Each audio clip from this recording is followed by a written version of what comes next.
garlic first, and then the beef. Marinate with soy sauce and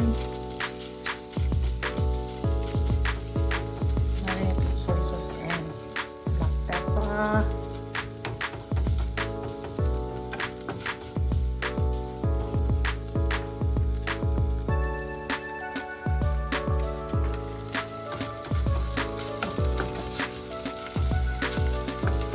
Butter yan, butter.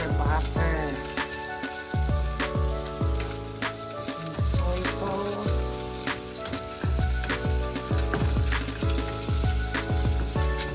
We're cooking stir-fried beef with broccoli for a change.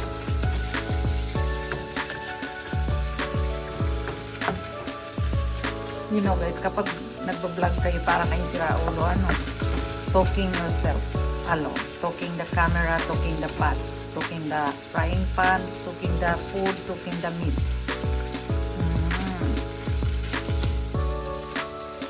Yan.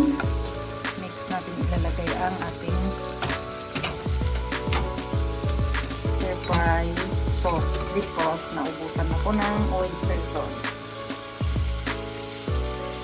Okay guys, ayan yung aking vegetarian stir fry. So supposedly para to sa gulay, pero meron naman siyang broccoli. So carry na yan.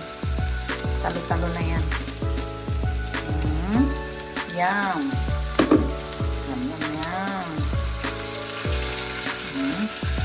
Usok-usok na. Stir fry nga siya. Stir fry.